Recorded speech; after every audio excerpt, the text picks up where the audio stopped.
Tyler, you there? Oh, I'm here, man. I'm here. There's not enough coffee, right, Tyler? This is warm lemon water. I drink it before I eat anything.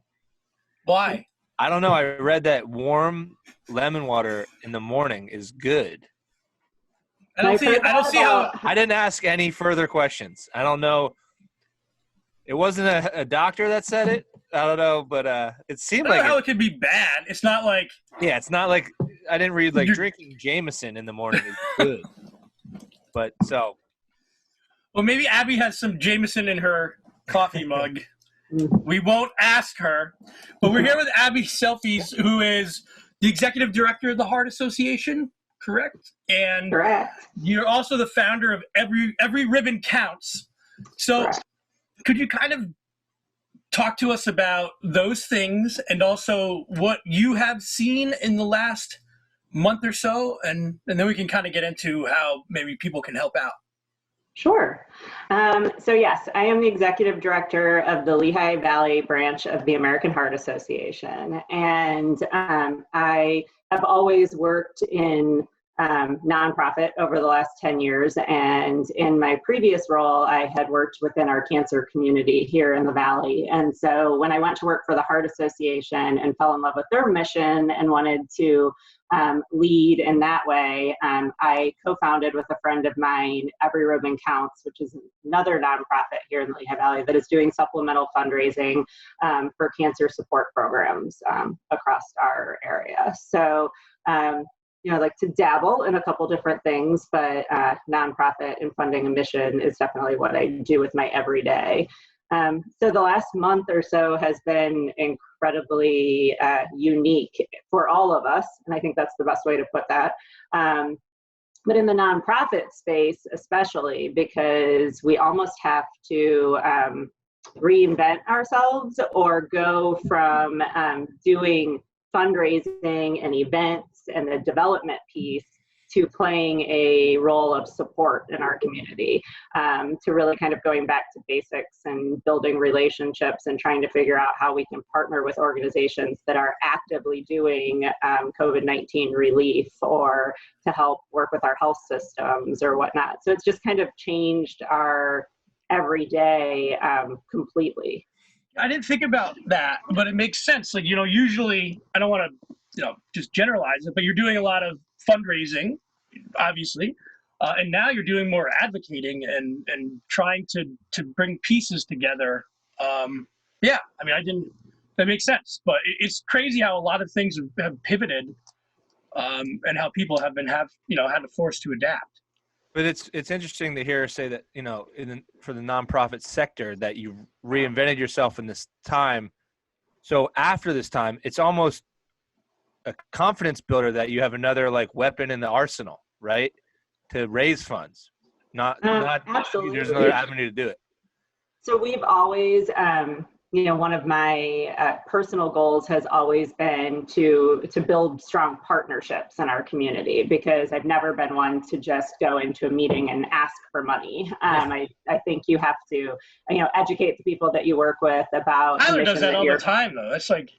That's the only thing he does. He just walks in. It hasn't worked yet. It has not worked once. Well. You might need some pointers. But you're right.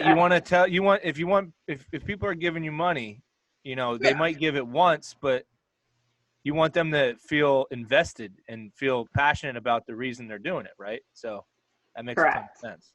So my calendar, I would tell you 2 months ago, my calendar had a lot of, high-level meetings where we would go into an organization and we would talk to them about how we could best work together. And then we would map out that plan. And usually there was a price point because obviously, as I said, our organizations are funding a mission. We have goals every year and products and services that we are trying to afford. And so a meeting would look something like talking about a certain event and coming in at a sponsorship price and what that was going to get you. For example, our Heart Ball was at the end of February. So I'm sitting down with you, George, and I'm saying, I'd love you to sponsor the Heart Ball. A table is blank $1,000. The assets you get are this. This is how this looks. And now we're having virtual coffee or virtual happy hour with people and getting to see their faces and get to know them a little more. And I feel like we have deeper personal relationships. And so that looks different. I was having a conversation with a gentleman the other day who was, we've worked together numerous times in the capacity of him funding one of my events. And instead, we started talking about his employee base and health and wellness amongst his employees and different things that educational materials and programs that the Heart Association could supply to his entire staff during this time. And we were having a completely different conversation than anything we've ever had before. So, Tyler, to your point, that will help deepen those relationships. And I feel like once this, has all, I don't know. I don't know about normalcy, but once we've gone back to seeing each other face to face and we're having meetings, I think those meetings are going to have many more layers to them. Yeah. I saw something, and we know this, but it's like the longer this goes on, and I'm not complaining because we're doing this for a reason. We're staying home so that people don't get sick. So no complaints. I'll stay as long as we need to. But the longer we go on, it's the reality is anything after this is going to be that much more different. Like when, you think of zombie movies, I don't want to equate it to that, but there's going to be a day in the next however long where we walk outside for the first time and go see a friend. And it's just really weird to think about things in those terms, at least to me. I don't know. Yeah. I had a conversation with a woman yesterday, and what I took away from it was we said that I think that life after this is going to be life with appreciation. And that is just something that as we talked, I realized more and more how much I'm a hugger. I'm definitely like a touch person. I'm the one that puts my hand on your arm when I'm laughing or telling a story. And I think we're going to appreciate those moments because, right now, I don't want to hug my kids. They're driving me nuts. I'm really looking forward to some outside contact. I was thinking about that. I'm not sure that anybody will ever touch the inside of my hand again for the rest of my life.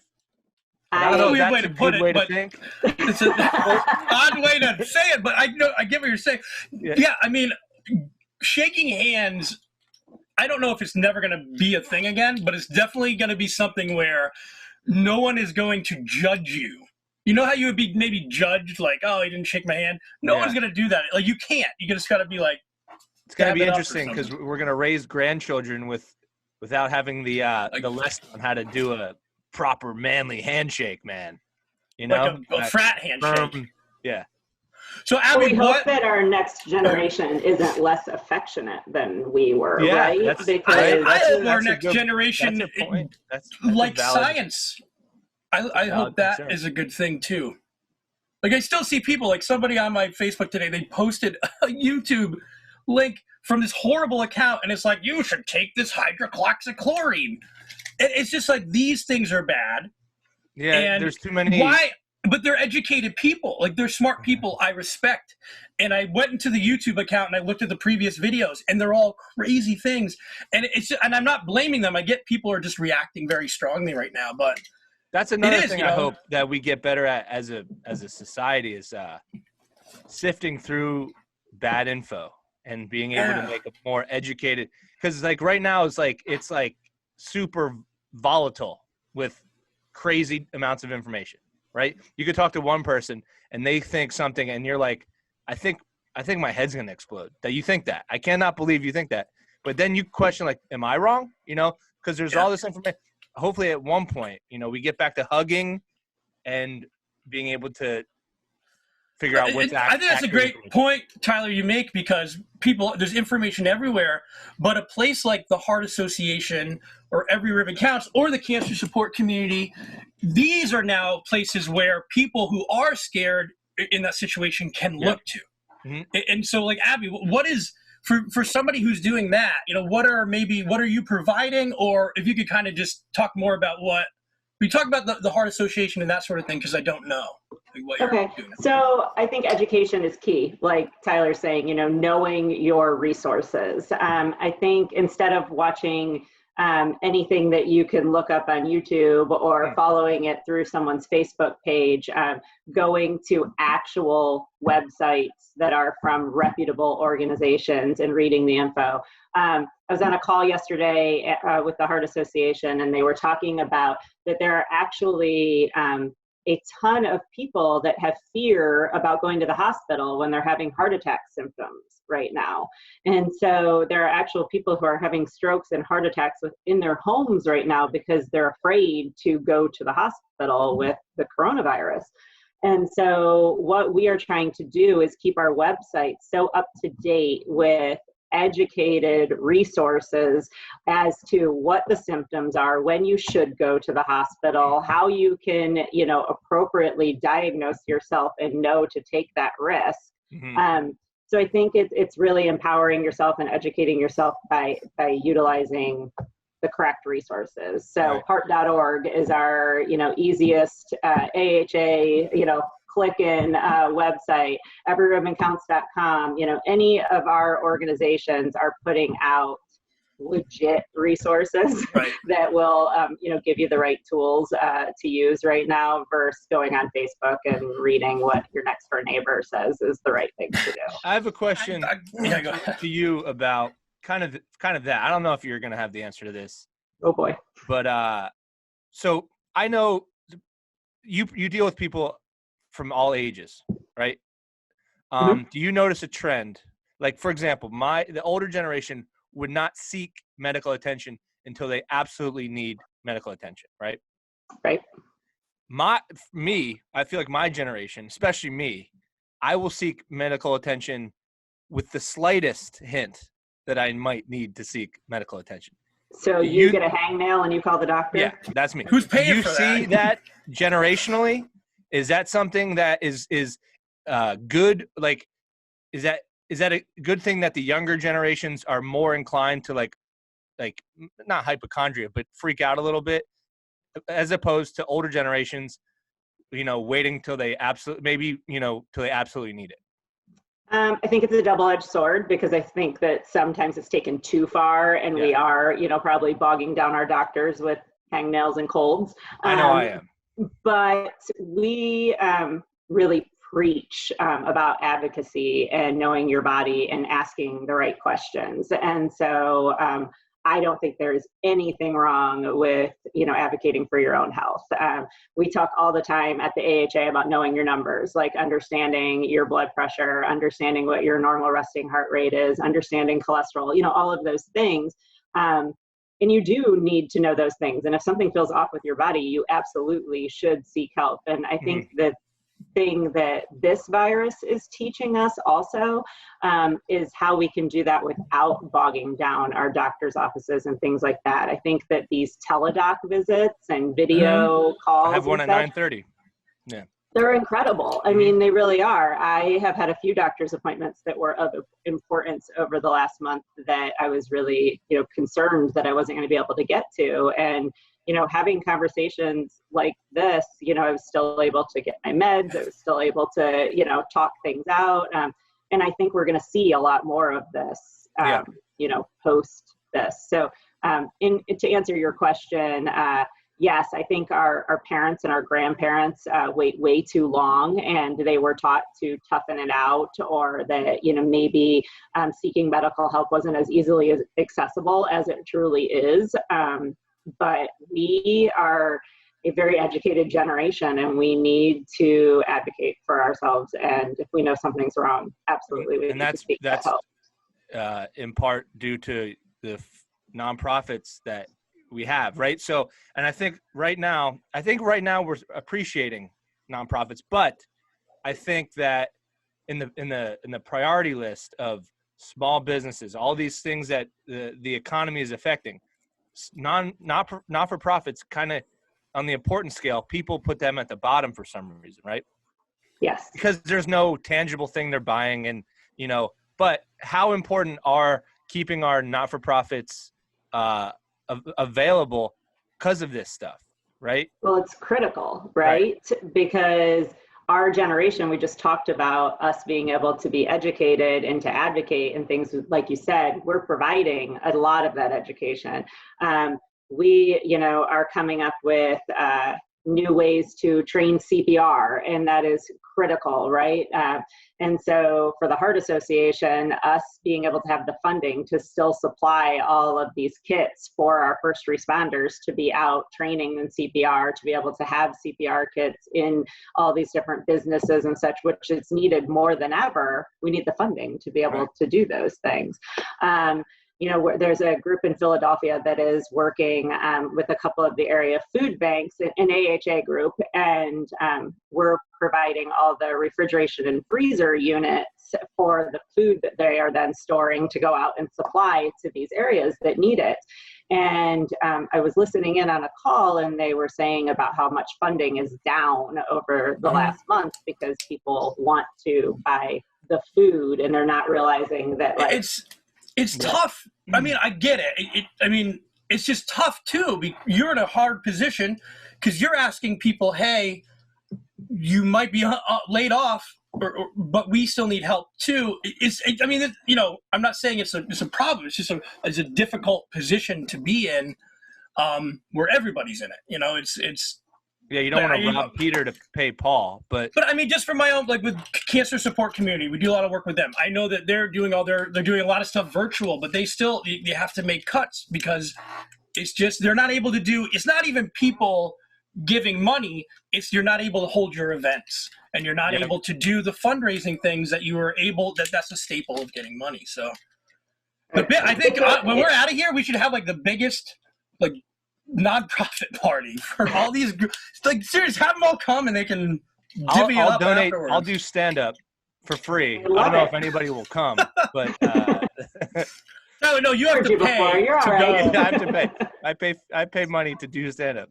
Well, Abby, what restaurant are you missing the most? I have been like the curbside girl, and so I have been. My kids were talking about it last night. I cooked, and they were like, "Oh, thank God!" And I was like, "What?" Because I love to go out to eat. We all know that, but we've been doing 3 nights a week of curbside, and I live in Moore Township, so I live in the middle of nowhere. Yeah, that's tough. So Grubhub does not deliver to my house, so like we have to go. So my teenagers have gotten very familiar with downtown Bethlehem and downtown Allentown. Tacos and Tequila. You drive all the way in there to get curbside. That's awesome. Tacos and Tequila will give you Corona with your dinner. That's great. Social Still is a must, and you can get the goat cheese appetizer to go. I had Hotel Bethlehem for dinner 2 nights ago and enjoyed every bite of it. And you meant the Corona, the beer, I hope. Yes. Yes. That would be a bad business model. That's a terrible commercial, George. I think everybody at this point can just realize that it's just, don't worry. Like, if somebody messes that up, you can't make fun of them. Like, it's not a big deal. It's Corona beer. That sucks for them. Yeah, right. But what are you going to do? I would just remarket it or rebrand I think the place I am currently missing is I'm missing a really good Italian dish. And a lot of my favorite Italian restaurants have closed currently. So I will be very excited when some of them open again because my pasta is that. What's your go-to Italian dish? I'm an eggplant parm girl. Same. For sure. And well, I'm a gluten-free vegetarian, so I'm also a pain in the butt to go out to eat with. That is gluten-free vegetarian. What can you eat? Can you eat Parmesan cheese? So I'm not a vegan. I'm a vegetarian. I don't eat meat. I love cheese. I'll never understand the difference. I'll always ask that question. It just doesn't. I don't eat meat, so no meat. Hey, I am more on a plant-based diet now. Okay. Oh, same. I'm impressed with myself, to be honest. But I still, like, we had a steak the other night. Like, I'm not going to give up all the meat, but I was eating way too much meat there for a while. My health situation. I have my heart is a little bit weaker, right? So I had a meeting with a cardiologist like maybe a week before this went down, and I had to kind of cut out some. Red meat is a no-go for me. Yeah. which I don't really miss. But some meats, like I'm supposed to be more plant based, and it's been an adjustment. But I feel like it's way easier to be vegetarian now than it was like 10 years ago, right? Like I think there's so much. Oh, absolutely. And a ton of our local restaurants have specific menus that are, vegetarian menus or gluten-free menus. And so we're able to navigate a little more. And now you can't find meat at the grocery store anyway. So I'm luck. You just get the Impossible Burger. That's all that's left. That's a true statement. Yeah. We know you're probably super busy. So you can give us one more shout out. How can people get in touch with everything that you're doing? So I think the biggest thing is to stay involved, right? Even if you cannot at this point in time make donations, we're still looking to build our volunteer base. And right now is the probably best time for people to do that, right? Because we're all sitting at home and we're all focused on our computers and such. So visiting our websites, shooting me a message, whether it be on social media or at my email, and just asking how you can be involved, because we're starting to do a lot of virtual platforms. We're going to be offering health and wellness tips and different heart healthy diet things and such. So if you have ways that you can contribute to those programs, reach out. Now is the time to kind of identify who you want to be in your next chapter. Yeah, so join us. And again, I talk about the longer and longer you're in here, it feels like, maybe I'm being preachy, but it's definitely like deciding how you want to be when you get out of this. Like, did I spend my time complaining and mad at the government and like everybody, like the government doesn't even know what's going on. Everybody's scared. Or can I say, I'm going to try to do some things that can maybe help out either my family or my neighbors or my community. And I think when we're over this, what side you choose to be on, I think is important. Absolutely. I'm not going to hold it against anybody, but now's the time to see what you can do. So I would agree. All right. I'm going to go watch another Nick Cage movie, and I downloaded 20 of them. If you want to not worry about what's going on, any Nick Cage movie. Not Con Air. Don't watch Con Air. Yeah, that was a little rough, but it's a little anxiety. We're going to Gone in 60 Seconds it today. Gone in 60 Seconds would be Drive Angry. He has a new movie called Primal. It's really bad. Is he the same character in every single movie? Yeah, it's Nick Cage, but just doing something else. And I love it. It's so much fun. So, all right, Abby, thank you so much. We'll have this up super soon. And maybe if this goes any longer, we'll check back in. And I'm sure we'll see you in downtown Bethlehem when this is all over. Perfect. Sounds great. All Thanks, right. guys. Stay healthy. See ya. Have a good one. You too.